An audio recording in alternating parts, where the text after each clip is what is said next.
Dr. Tifa sentil Jokowi sebut utang untuk bangun infrastruktur setelah jadi dibiarkan mangkrak. Ditulis oleh tim redaksi jurnal, dikutip dari berbagai sumber. Kami juga telah mengkonfirmasikan untuk bekerja sama dalam bidang infrastruktur.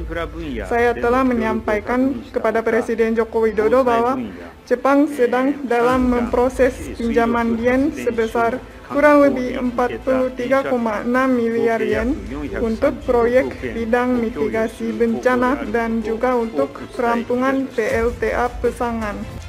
Selama ini saya berpandangan bahwa orang yang berprofesi sebagai dokter itu lebih sehat. Bicara tentang dokter, kita tentu mengingat satu kata, yaitu kesehatan. Ibu Dr. Tifa yang saya hormati, saya minta tolong agar ibu menjaga lisan, menunjukkan kepada rakyat Indonesia bahwa figur seorang dokter itu lebih sehat dan lebih sehat dalam banyak hal. Karena Dr. Tifa ini sangat vokal, nyinyirnya bukan kepalang, dan benciannya terhadap pemerintahan Jokowi nampaknya luar biasa. Saya tidak tahu nih, dokter tapi setiap hari nyinyir terkait dengan kondisi politik.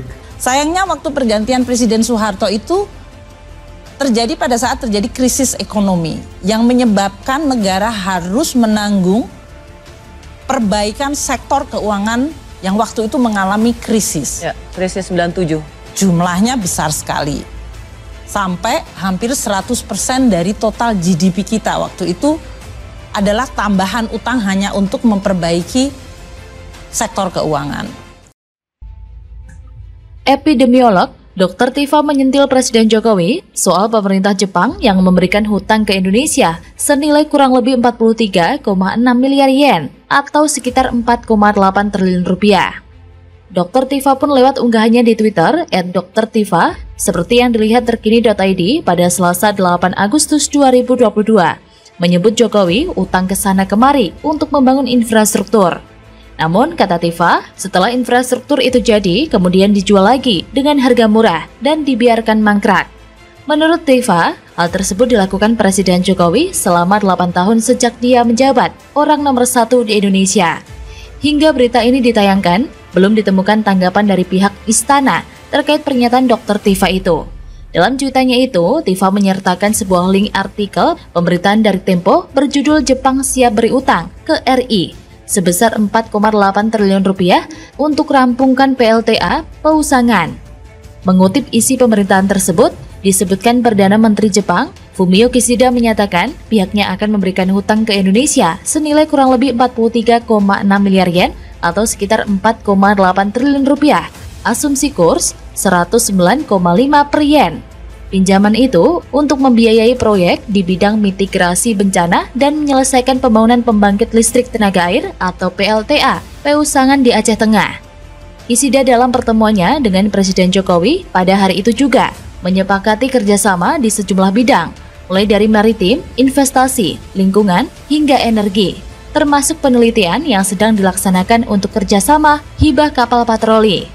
Hal tersebut disampaikan Kishida saat menerima kunjungan Presiden Jokowi di kantor PM Jepang di Tokyo. Saya tidak bisa menyebutkannya sebagai dokter yang mempunyai kapasitasnya sebagai seorang dokter, karena seringnya dia mengurus sesuatu di luar kemampuannya. Pernyataan Dr. Tifa tersebut seperti orang bego. Dia berbicara hanya dengan dasar kebencian dan ketidakpuasan terhadap pemerintahan Jokowi. Dia tidak tahu menahu soal hutang. Lagian, kesepakatan antara kedua belah pihak sudah terjalin. Segala resiko sudah diperkirakan dan dihitung, jadi tidak berdasar sama sekali. Sebuah negara perlu berhutang, tidak lepas dari adanya kebutuhan pembiayaan APBN dalam menambal defisit. Kemenku menjelaskan, utang negara untuk membiayai defisit APBN adalah konsekuensi dari belanja negara yang lebih besar dari pendapatan negara.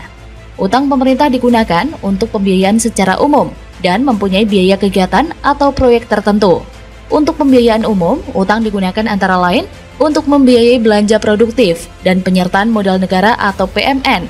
Pemberian PMN memberi ruang gerak yang lebih besar bagi BUMN untuk melakukan leverage jika dibandingkan. Besaran belanja pemerintah ini untuk memberikan stimulus bagi perekonomian dan masih belum dapat terpenuhi seluruhnya dari penerimaan negara atau perpajakan, bea cukai, PNBP, dan hibah. Kemenko menegaskan dengan kebijakan berhutang, ekonomi Indonesia mampu tumbuh pada level saat ini, enggan belanja negara. Pada tahun 2045 nanti, Indonesia diproyeksikan menjadi salah satu dari 7 negara dengan kekuatan ekonomi terbesar di dunia. Kemenko menjelaskan, hasil dari pembangunan infrastruktur memang tidak dapat dirasakan dalam waktu singkat. Sebagai contoh, pembangunan jembatan yang membutuhkan 2-3 tahun. Manfaat dari jembatan ini dapat dinikmati setelah jembatan selesai dibangun. Infrastruktur akan menggerakkan ekonomi, menciptakan pemerataan, dan berujung pada pengentasan kemiskinan. Beberapa contoh infrastruktur yang dibiayai dari utang pemerintah adalah MRT Jakarta, Waduk Jati Gede, dan sejumlah proyek jalur kereta api. Lantas yang terakhir, yang menjadi sebab sebuah negara perlu berhutang adalah untuk mengembangkan pasar keuangan. Instrumen utang pemerintah yang diperdagangkan di pasar keuangan digunakan untuk acuan bagi industri keuangan. Penerbitan instrumen utang pemerintah merupakan alternatif investasi yang ditawarkan kepada masyarakat. Jadi, pernyataan Tifa soal hutang tersebut sudah salah kaprah. Semua yang dilakukan Jokowi tidak mungkin menjerumuskan masyarakat dan membebankan pada masyarakat. Bedanya dengan presiden sebelumnya Jokowi adalah yang terbukti banyaknya mangkrak.